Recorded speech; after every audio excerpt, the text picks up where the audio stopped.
Hello, everyone. Good morning to you. Thank you so much for joining this webinar. We wish you a good start this morning. Hope all of you are doing well.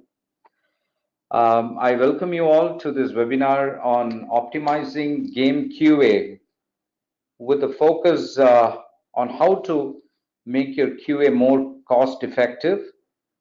So before we start, a quick brief about myself. I'm Shrikant. I head the global sales for IXI Gaming, the gaming arm of Indium Software.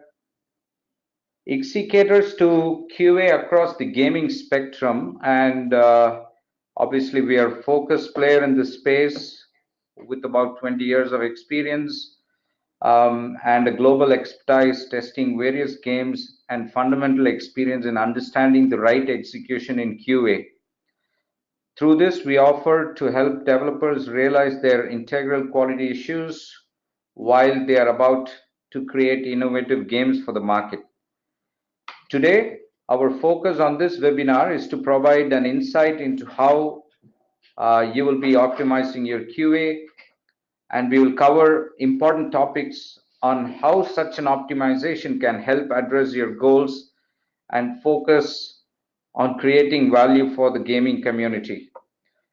To speak about this and take you through the webinar, I would like to introduce my colleague, Sree Ram Nair. You can call him Sree, one of the key game experts at XC. And he will be talking about it and taking you through the deck that we have for this webinar. So hope it would be an informative session to all of us.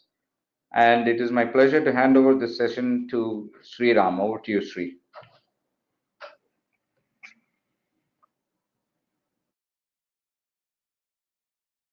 Thank you, Shrikant. Good morning, all, and I hope that you are having a good start to your day in whichever part of the world you're in. My name is Sree Ram. I am from IXI Gaming, and today I'll be walking you through the considerations of optimizing QA for game development. Game development as an industry or as a component has evolved over the past 20 years like it never has. We know that the industry has been around for a very long time now. However, if you look at how the generations of games have come across over the past 40 years, you would notice that there's been a significant evolution, would be the right term to use in this picture, significant evolution in how games have been developed over the past 20 years. Growing up as a PC gamer myself, the maximum installation file sizes that I ever saw was 1 GB max, split across 2 DVDs, and you'll be happy for about 8 hours of your life. Today, the same minimum installation size stands anywhere between 13 to 40 GB space. If you have been in the industry for some time now, you will understand how games have evolved over time just from these numbers.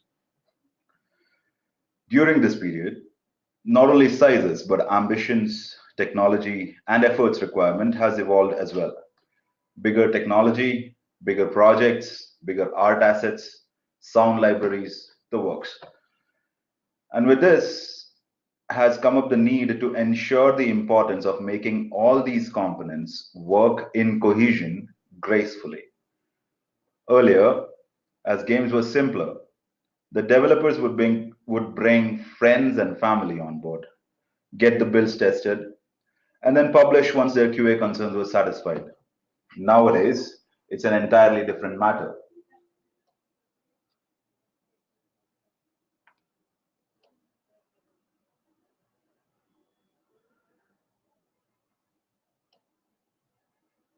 A game's success is not only based on the quality of work, but also likability by the players. There is no generation of gaming like the current generation which stands true to this. With the advent of social media and its widespread reach across the world, we have already seen the smallest bits of information being available to people at polar opposite ends of the world. This is applicable to game releases as well. As seen with multiple game releases over the past 4 years, game reviews by journalists and players alike have resulted in games reaching soaring heights of fame or sudden death as soon as it was released. Some examples would be Apex Legends, which would be an example of the former, of a game reaching soaring heights as soon as it's released. Overkill's No Man's Land and No Man's Sky would be examples of the latter, where the game died or the fame of the game died as soon as it was released because of the reviews on the market.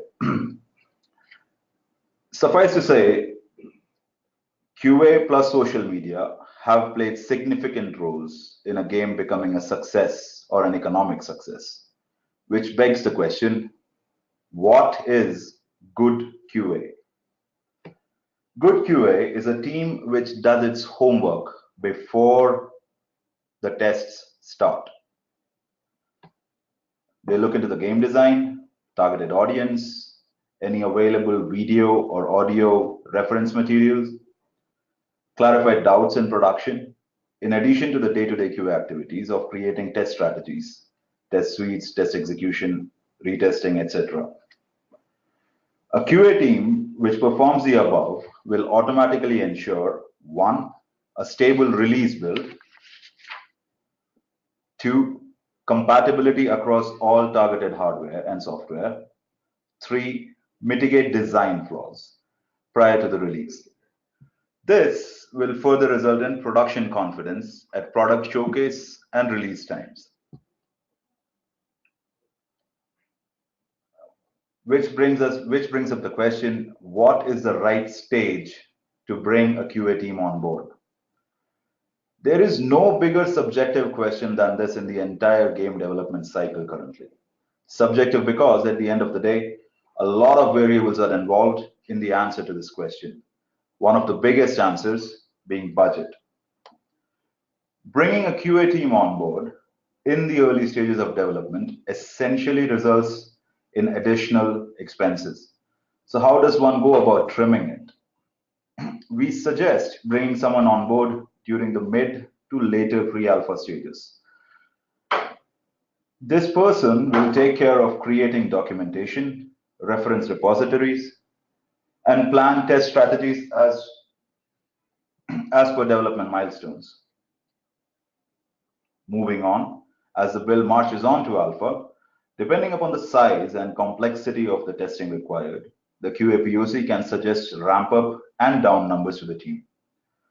This would be the regular approach and something we follow with most of our clientele. The beauty of this is a lean QA team with dynamic ramp up and down plans, ensuring optimum coverage as and when new components or features or fixes are available. In addition, we have experienced projects where the developers have come to us on a strict budget with a build in its final development phases.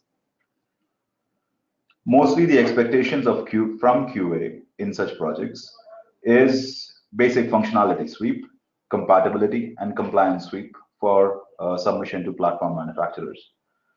Here, depending upon the client's requirements, we usually focus on 1, compatibility testing, ensuring that the game runs properly across a basic spread of devices or configurations. And second, compliance testing, which essentially is testing the application against the regulations from the platform manufacturer. This ensures that the title does not get flagged by platform manufacturers during submission. However, this does not clear the title from players' expectations. A major restriction in this plan is testing of progression and gameplay of the title. In such scenarios, we suggest the development or the production teams to resize their budgets a little and to ensure at least 1 progression and gameplay sweep plus 1 retesting cycle.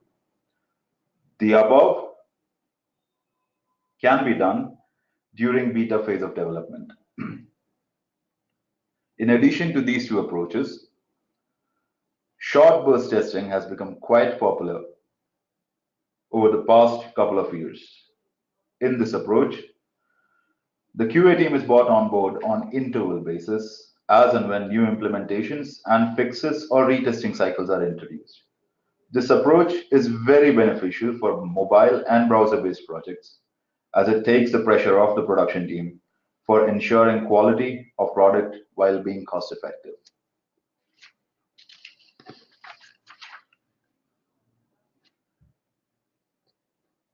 In addition, there's something called the 15% budget factor which we follow at XE or which we suggest at XE. The 15% budget factor should be a bare minimum consideration during budget allocation to a game development project. We suggest factoring 15% of the overall development budget for base QA. This will, in return, ensure at least one full test sweep plus fix verifications plus base compatibility across all targeted platforms for a title.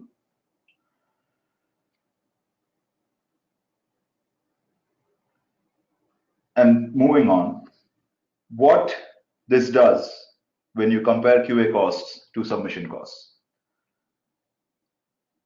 The entire point of comparisons between QA costs and submission costs should not even be considered from a development house, a publishing house's perspective. The focus of investing time, money, and effort into developing a game is not to clear submissions at platform manufacturers. It is to put a quality product out in the market which is liked by the targeted audience and sells. Clearing submissions at platform manufacturers will just be icing on the cake at first submissions. A well-prepped QA team will ensure both regardless. To continue, optimizing QA efforts and budget is essentially based upon the following components. One, a good, strong QA team, which does its homework. Two, knowledge of core USP and targeted audience. Three, knowledge of effort estimations and timelines. Four, onboarding timelines for QA team. And five, test focus based on submission times.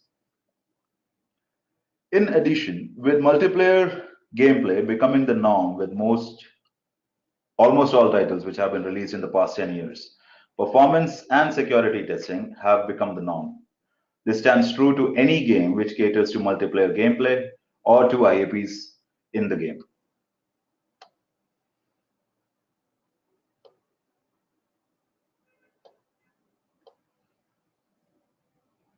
Which brings the question, what is the best time to involve load, stress, and security testing for your title? The best time to involve load testing and stress testing is right after the implementation phase of the online components. A short burst test at the early stages by exposing the APIs can potentially help detect any performance-related issues. In addition, another burst of vulnerability assessment and penetration testing or security testing with concurrency checks across APIs will help track how the application is affected when multiple users are logging in at the same time and performing same or different actions in the same application. During mid-alpha phase, bursts of API endurance testing will help evaluate how system behaves under sustained use. Hence, even before the UI is getting developed, we can carry out API-based load tests to verify if the API service is able to handle calls from multiple requests. Code profiling is another approach which can be performed in bursts during early and mid-alpha stages to check on one, any potential bottlenecks which could degrade the application performance, two, any possible threats which could possess a risk from security standpoint of the application. All this with a carefully curated QA approach will ensure not only successful submission of titles with platform manufacturers, but also the success with targeted player base.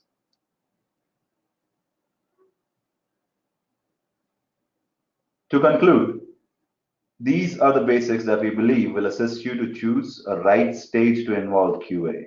We at XE Gaming follow one of these methods whenever a new title or studio approaches us. And with these basics have helped us deliver solid, successful projects across mobiles to PC to Xbox, PlayStation platforms for the past 6 years. If you're looking for QA requirements in the coming future, feel free to contact us. I'll be opening uh, the session to any questions now. Please feel free to type them out in the chat. Thank you.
Hi again. Once again, please feel free to raise any questions that you might have currently, or in case you're looking forward to QA services in the near future. Our email IDs are at your screen. Feel free to drop an email.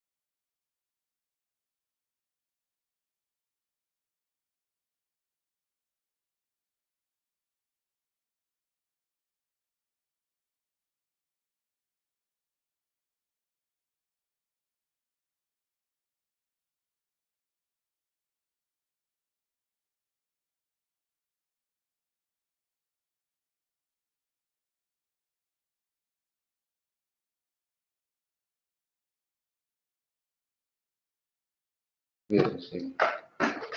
We have our first question. The question is, what do you think might be the best approach for indie developers? One of the best approaches that we have seen work rather well with indie developers has been the second approach that we discussed, where the developers come in for short burst testing. Uh, they come in with a certain budget in their mind. We basically take a look at what the requirements are, what are they targeting at, and we tailor a test strategy accordingly. Basically, test out most of the functionalities, run a compatibility sweep across the spread that they're looking at, send out the results, and then run a retesting sweep once they have a fixed build available. I hope that answers your question. Moving on.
We have another question.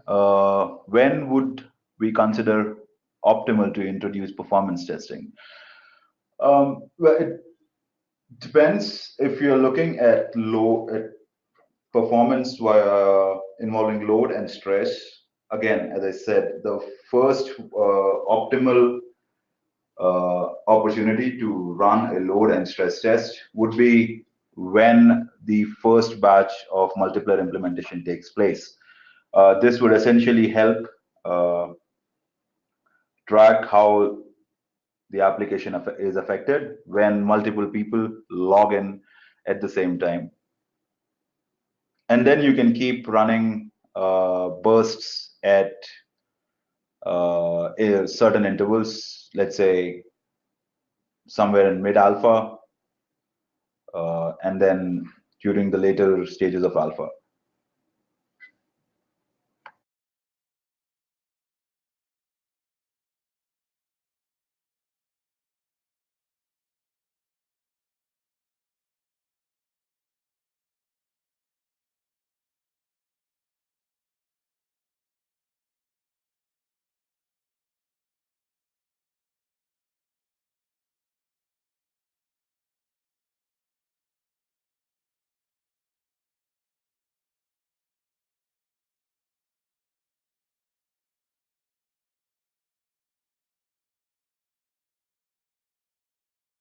We have another question. What would you consider to be the most efficient testing method and why?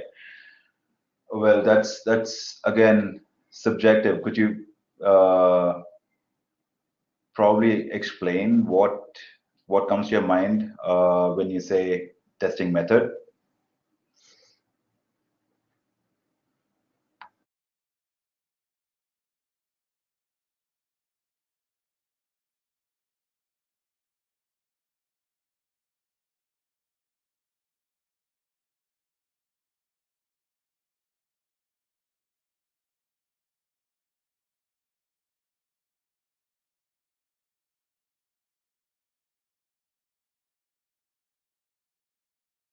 We have another question. Do we work in European or Australian time zones? Yes, we do. Our facility in Bangalore basically supports 24 by 7 support. So no matter where the studio is from or the publishing house is from, we are open to working in any at any time to provide side-by-side support to the development and production teams.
We have another question. In what stage is compatibility necessary? Compatibility, essentially, we would suggest bringing or getting it done during it depends upon the project. So let's say you are working on an MMO and you have to showcase it.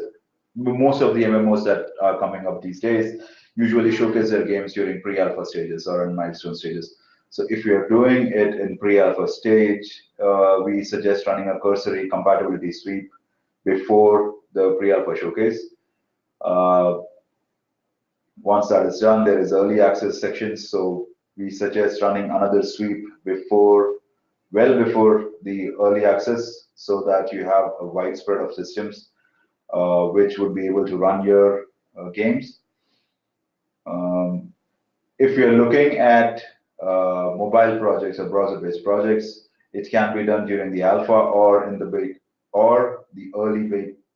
For browser projects, it can be done in the early beta stages. For mobile projects, it should probably start in the mid-alpha stage so that you have ample time to hit your release deadlines.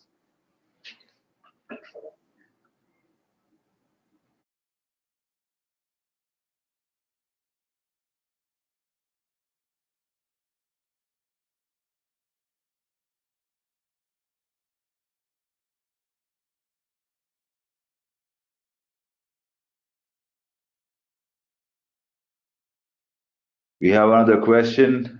Do we have latest devices? Yes, our lab basically takes pride in itself for keeping a device inventory of about 450 odd devices, which are the current gen mobile devices, in addition to uh, the current gen of GPUs and PC hardware, plus the entire family of PlayStation and Xbox test kits.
Okay.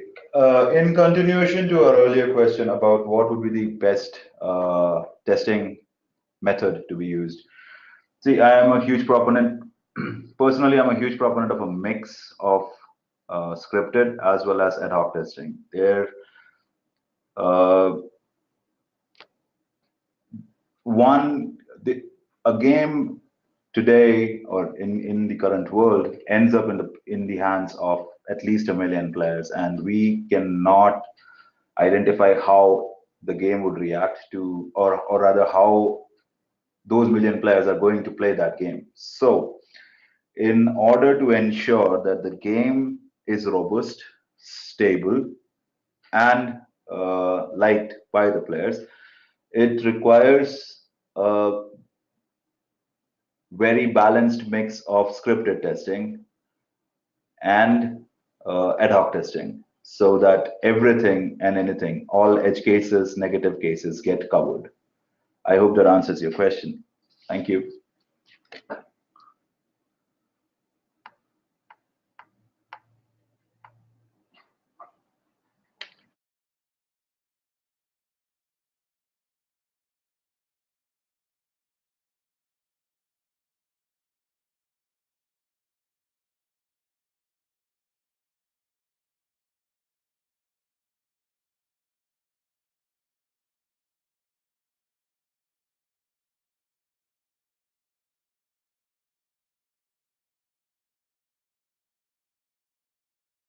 The highest bug, in continuation, the highest bug yield would definitely be scripted testing because it essentially depends upon how wide the coverage of your scripted testing is.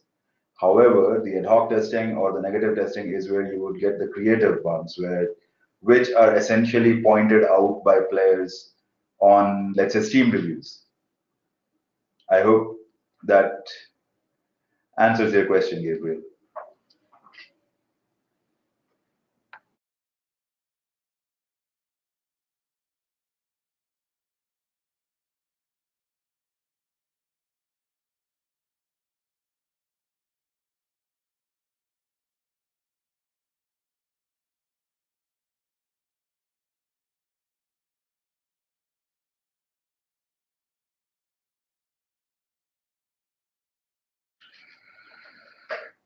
Right. Following up on the answer, what I define by ad hoc testing is essentially we go, we pick up gamer personalities, or rather, we start at the very basic. When we set up a team for a game, we set it up with a mix of people who are trained to be software testers and people who are gamers of different personalities. The software testers are the part which take care of the scripted tests. The gamers who we bring on board are the ones who play the game. They understand software basics, but are trying to break the game using the gamer personalities, uh, which are widely available or which are widely seen in the market. So by ad hoc testing, what I mean is essentially unscripted testing. Players go in, they play the game, they understand the basic software concepts, but they do not follow a certain rigid structure or step-by-step procedure. Once they encounter a bug, then they go back and try to recreate that bug once again. So it's essentially a lot of trying to play around with stuff, which if you want to go via scripted testing, you will need to create a lot of permutations and combinations.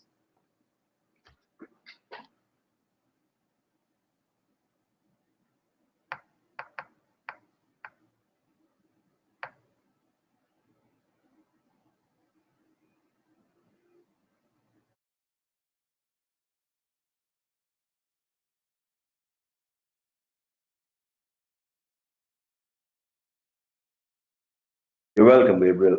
We'll be taking questions for another 5 minutes and then closing out on today's webinar. Thank you.